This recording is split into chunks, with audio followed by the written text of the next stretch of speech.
تو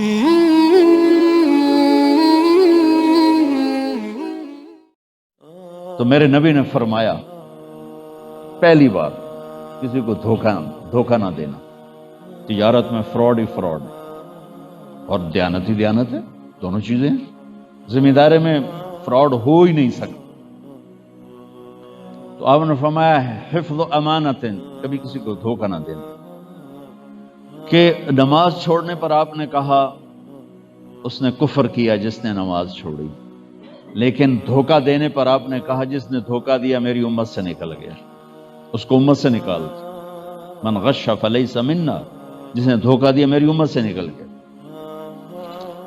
ایک صحابی ہیں جریر بن عبداللہ، انہوں نے اپنے نوکر سے کہا دیکھو منڈی میں کوئی گھوڑا ہو تو لے کے آؤ، میں پیمنٹ کر دیتا ہوں.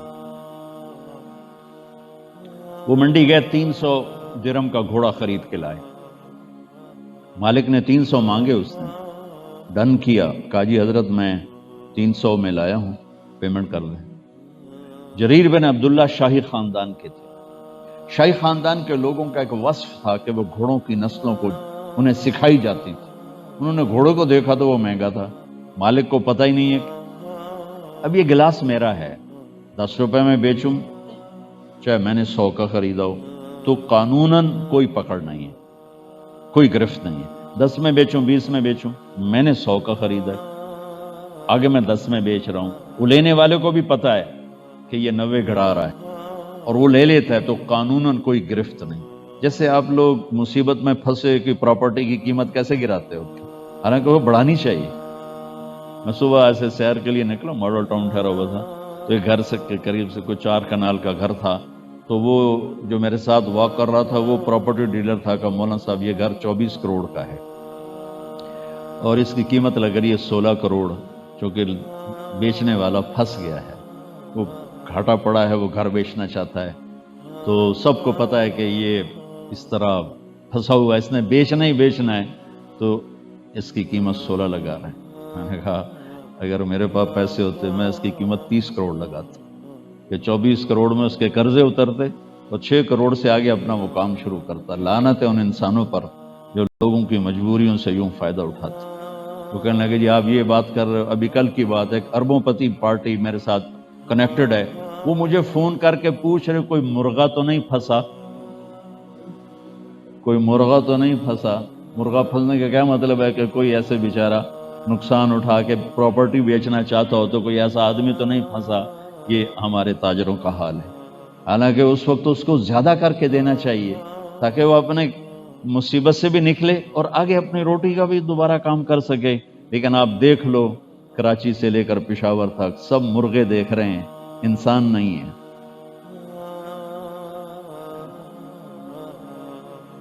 تو حضرت جریر 300 میں رکھ لیتے تو کوئی مسئلہ نہیں تھا. وہ کہنے لگے تیرے گھوڑے کے 400 کر دوں، کہا جی کر دو. کہا 500 اگر دے دوں، کہا جی بڑی اچھی بات ہے. کہا 600 کر دوں، کہا اس سے بھی اچھی بات ہے. اگر 700 دے دوں تو تھوڑا تھوڑا گھبرا گیا، ابھی ایک ہی چکر. کہنے لگے 800 کر دوں، کہا حضور میں تو 300 تے راضی ہوں، تسی 500 کیڑی خوشی دا بتایا، تسی لینا تو لو، یہ کام تو نہ کرو میرے نال. وہ سمجھا اب مجھے مذاق میں ڈال دیا انہوں نے. اب سب تاجر بیٹھے ہیں، کبھی خریدار بھی پیسے بڑھاتا، دکاندار کہے 20 روپے کی، میں کہوں نہیں میں 30 دیونے، تو آکھے گا جا پہلے کوئی علاج کرا کے آپ. تو وہ گھبرا گیا کہ بھئی یہ حضرت صاحب مجھ سے مذاق تو نہیں کر رہے، 300 تو 800 تے پہنچ گئے.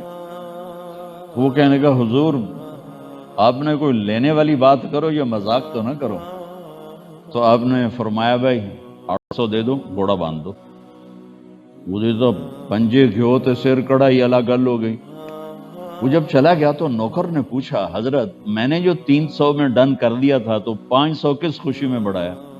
تو فرمانے لگے اس کا گھوڑا 300 کا نہیں تھا، 800 کا تھا. اگر میں 300 میں رکھتا تو یہ دھوکہ تھا، اور میں نے اپنے نبی کے ہاتھوں میں ہاتھ دے کے وعدہ کیا تھا زندگی بھر کسی کو دھوکہ نہیں دوں گا، سب کی خیر خواہی چاہوں. تو میرا نبی آپ کو ایک اصول دے رہا ہے، حفظ و امانت، دھوکہ نہ دینا، دیانتداری سے کام. صدق دوسرا فرمایا، صدق و حدیث، ہمیشہ سچ بولنا، جھوٹ نہ بول۔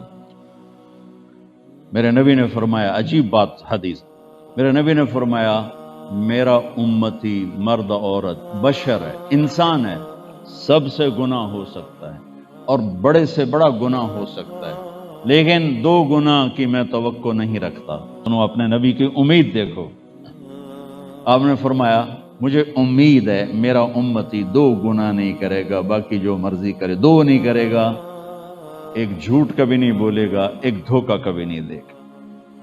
اب دیکھو تجارت کے نام پر کتنا جھوٹ، کتنا دھوکہ ہے، اور اس کو وہ عیب بھی